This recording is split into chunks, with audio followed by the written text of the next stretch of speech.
Selamat datang di materi yang kedua, yaitu komunikasi visual. Deskripsi dari materi ini adalah peserta mampu memahami komunikasi visual. Tujuan dari materi ini adalah menyampaikan pentingnya komunikasi visual, bahwa dengan komunikasi visual, audiens akan tepat melihat maksud kita, akan memukau pikiran audiens, dan menghalau kebosanan. Indikator keberhasilan dari materi adalah peserta mampu memvisualisasi bahan tayang. Baik, kecenderungan kita membuat bahan tayang selalu tidak peduli kepada audiens. Yang ada adalah kita hanya peduli kepada diri sendiri. Contohnya, kita membuat bahan tayang seperti ini. Pada bahan tayang ini, kita melihat singkatan-singkatan yang tidak familiar, seperti ORG, MGT, KBJ, PLJ. Kita lihat, ORG mungkin maksudnya adalah organisasi, tetapi kita membuatnya menjadi PNMB, dunia usaha. Bahan tayang seperti ini akan membosankan audiens, karena audiens akan berpikir, ini singkatan apa seperti itu. Nah, ini adalah kecenderungan kita juga membuat bahan tayang. Ya, ini tidak ada power kehilangan poin. Bahan tayang yang hanya tulisan-tulisan penuh sesak dan mata kita tidak bisa bernafas. Mari kita lihat bahan tayang berikutnya. Sudah ada ruang kosong, tetapi cenderung kita selalu menggunakan animasi yang berlebihan, sehingga audiens sulit untuk memahami informasi yang kita sampaikan. Berikutnya adalah bahan tayang yang suka kita buat seperti ini. Ada animasinya, ada ikannya di sini, ada lumba-lumbanya di sini. Kira-kira pertanyaannya adalah, apakah ada hubungannya nggak antara animasi dengan pesan yang disampaikan? Jelas tidak ada hubungannya. Dan ini akan menjadi alat pengganggu informasi yang disampaikan kepada audiens. Begitupun dengan bahan tayang yang kita buat seperti ini, menggunakan bullet point. Ini contoh-contoh bahan tayang yang membosankan. John Medina menyampaikan cara otak kita bekerja. John Medina menyampaikan bahwa otak kita tidak akan memperhatikan kepada hal-hal yang membosankan. Begitupun dengan Meyer pada tahun 2009 menyampaikan bahwa orang belajar lebih baik dengan gambar dan kata-kata dibanding hanya kata-katanya saja. Mari kita lihat tokoh berikutnya, yaitu Edgar Dale tahun 1969, apa yang disebut dengan teorinya The Cone of Learning. Beliau menyampaikan bahwa jumlah presentasi apa yang kita lihat dan dengar cukup besar daripada hanya kita membaca, hanya 10% saja. Artinya, ketika kita belajar dengan visual, maka keberterimaan kepada otak kita akan lebih lama dibanding dengan hanya membaca, hanya 10% saja. Baik, ada tokoh berikutnya ini dari Albert Mehrabian yang dikenal dengan 3Vs Communication, bahwa komunikasi diidentifikasi visual itu lebih besar, yaitu 55% dibanding hanya vokal yang 38% dan verbal yang hanya 7%. The 3Vs Communication dari Albert Mehrabian.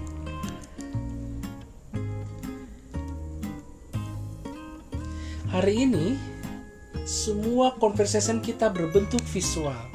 Tantangannya adalah bagaimana yang verbal-verbal kita visualkan. Mari kita lihat kebiasaan-kebiasaan kita melakukan komunikasi.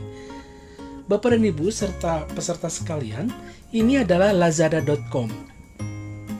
Pasti di antara Bapak Ibu suka berbelanja secara online, dan kita pasti melihat gambarnya dulu. Contohnya ini kita mau beli handphone.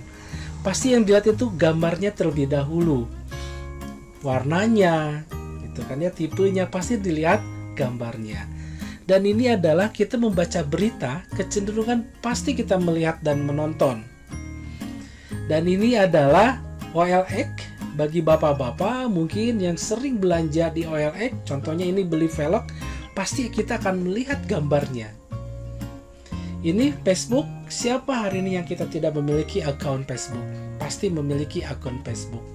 Dan pasti kita kirim gambar, kirim video melalui Facebook kita. Dan yang paling fenomenal adalah ini WhatsApp. Kecenderungan kita ketika kita makan di restoran yang mahal, sudah ada makanannya, bukan berdoa dulu untuk memulai makan, tetapi yang terjadi adalah kita foto dulu, kita kirim dulu. Inilah kebiasaan kita, cara kerja kita berkomunikasi dengan visual. Terus, mengapa sekarang kita melakukan komunikasi atau presentasi tidak dengan visual? Itu tantangan kita. Baik, saya ingin mencoba.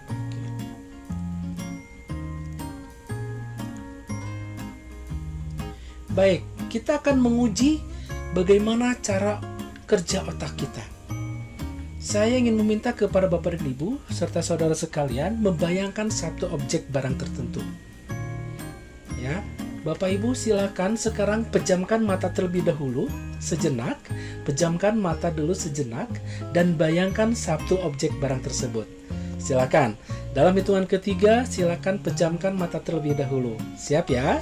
Oke, 1, 2, 3.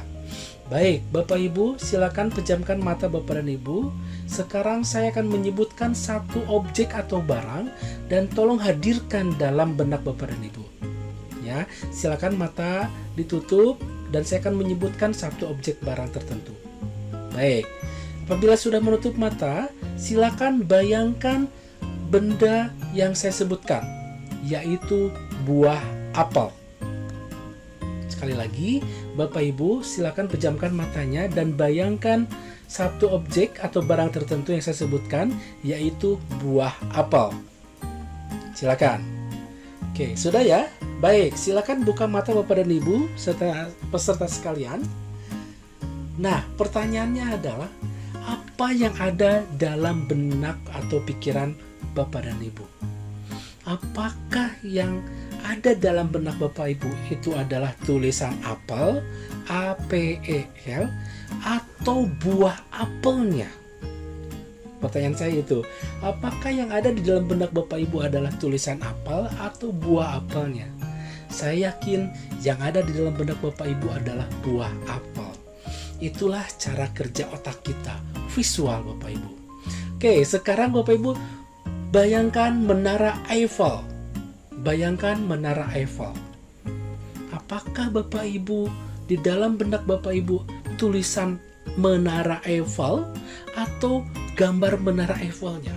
Saya yakin yang ada dalam benak Bapak Ibu ketika saya tadi menyebutkan Menara Eiffel, yang dalam benak Bapak Ibu adalah gambar Menara Eiffelnya. Kekuatan otak kita visual Bapak dan Ibu. Tantangannya, mari kita membuat bahan tayangan kita secara visual. Baik, contoh konkretnya adalah seperti ini Bapak Ibu. Ketika kita akan menyampaikan kata bola, secara sederhananya kita akan menyampaikan bola. Di dalam naskah kita, di dalam modul pelatihan kita ada kata bola, maka kita harus cepat memvisualkannya. Karena apa? Karena bola itu banyak dan harus kita jelaskan bolanya seperti apa. Maka dengan cara komunikasi visual, kita akan mempersingkat waktu menjelaskan bola. Ya, sekali lagi, ketika kita akan menyampaikan kata bola, maka secara langsung kita harus visualkan. Ya, visualkan bola kita ini. Jadi clear, yang kita sampaikan kepada audien adalah bola basket, bukan bola pingpong, bola voli, dan bola lain sebagainya. Bayangkan Bapak dan Ibu, ketika kita mau menyampaikan bola seperti ini, maka pikiran audien akan bermacam-macam. Mungkin akan berpikiran bola basket, bola pingpong, sepak bola, dan sebagainya. Tetapi ketika kita memvisualkan, maka clear pada saat itu kita akan menyampaikan bola basket. Visual, Bapak Ibu. Tetapi ini jadi masalah. Kita tidak tahu harus gambar apa. Karena apa? Karena saya bukan seorang desainer, kan gitu Bapak Ibu ya. Kita bingung harus gambar apa gitu kan. Nah, ini Tom Peters menyampaikan bahwa kita semuanya adalah seorang desainer. Buktinya apa sih? Ini dia. Ketika kita memiliki anak balita, pasti digambar semua dinding kita. Bahkan adiknya pun digambar. Mungkin Bapak Ibu, kita bisa mengenang waktu kita SD, guru kita menyuruh kita belajar menggambar sebuah pemandangan. Apa yang terjadi Bapak dan Ibu? Kita menggambar gunung, gitu kan Pak Bu ya? Tantangannya adalah kita tidak pernah mengembangkan desain kita, bahwa pemandangan adalah hanya gunung saja. Itu yang harus kita pelajari bersama. Oke, ini ada tips Bapak Ibu bagaimana memvisualkan naskah, bagaimana memvisualkan yang teks menjadi sebuah visual. Ya, ada 6 mode pemikiran, tips seperti kita akan memvisualkan bahan tayang kita ini. Baik, yang pertama adalah kita harus mengidentifikasi siapa dan apa yang kita bicarakan. Di dalam naskah tersebut, kita harus mengidentifikasi siapa dan apa yang kita bicarakan. Yang kedua adalah di mana lokasinya. Yang ketiga adalah kapan terjadinya. Yang keempat adalah berapa banyak yang ada di sana. Yang kelima adalah bagaimana mereka berinteraksi. Dan yang keenam adalah mengapa demikian. Mungkin Bapak Ibu kita pernah belajar basic shape, bentuk-bentuk dasar. Seperti ini Bapak Ibu.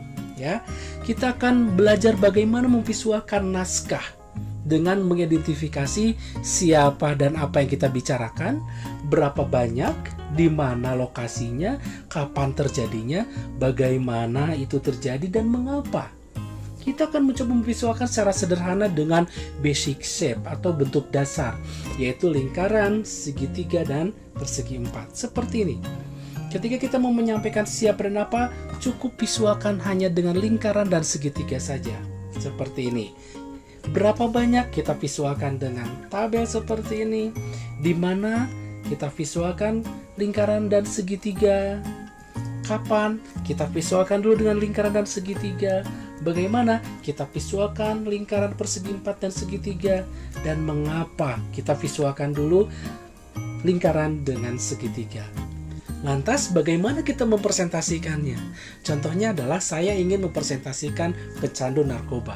Bapak Ibu, ini yang pertama adalah kita harus mengidentifikasi siapa dan apa. Siapanya berarti kita akan mempresentasikan ini adalah pecandu narkoba. Kasih mata, kasih unikan seperti ini, sedang sedih, contohnya seperti itu. Ya, tinggal dikasih ini dan tunjukkan. Oh iya, ini adalah pecandu narkoba yang ingin hidup bahagia. Gitu Bapak Ibu ya, ingin hidup bahagia.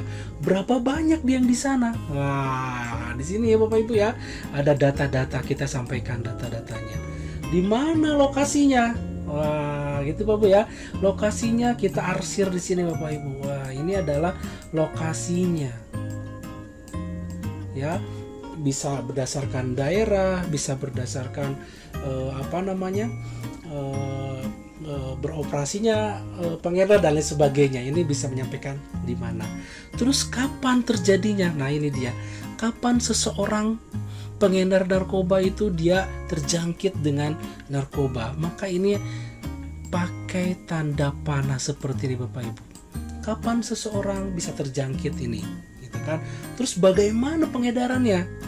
Pengedarannya mulai dari seperti ini Bapak Ibu. Contohnya ya, tinggal kasih panah seperti ini, tinggal kasih seperti ini sampai ini juga, dan jadilah bagian alir Bapak Ibu. Proses. Terus mengapa? Nah, ini dia Bapak Ibu, untuk menyampaikan kata mengapa kita cukup menggunakan persamaan seperti ini. Oh, ternyata pengedar narkoba terjadi ketika dalam kondisi apa? Wah, ini ada persamaan. Oh, ternyata seseorang pengedar narkoba bisa terjadi bukan dalam kondisi seperti ini. Nah, ini tinggal menggunakan tanda sama atau tanda berbeda seperti ini. Ini yang sederhananya untuk bagaimana kita memvisualkan dengan basic shape. Kita tingkatkan Bapak dan Ibu bagaimana kita memvisualkan bahan tayang. Baik, ketika di dalam naskah kita ada unsur nama, ada unsur kata benda atau objek, maka visualkanlah dengan potret. Kita ulangi. Ketika di dalam naskah kita ada unsur nama, kata benda, dan objek, maka visualkanlah dengan potret. Yang kedua, ketika di dalam naskah kita ada unsur kuantitas, angka, dan nilai, maka visualkan dengan grafik, ya, dengan pie chart, dengan tabel, dan lain sebagainya. Baik, ketika di dalam naskah kita ada unsur lokasi, posisi, irisan, maka visualkan dengan peta. Ketika di dalam naskah kita ada unsur waktu, rangkaian, urutan, maka visualkan dengan lini masa. Ketika di dalam naskah kita ada unsur sebab akibat proses, visualkan dengan bagan alir. Dan ketika kita ingin menyampaikan hikmah dalam sebuah kisah, ya, dalam sebuah presentasi, maka tampilkanlah dengan persamaan tadi, seperti ini. Baik, itu pembelajaran yang kedua. Selanjutnya kita akan belajar bagaimana memvisualkan dengan baik. Terima kasih.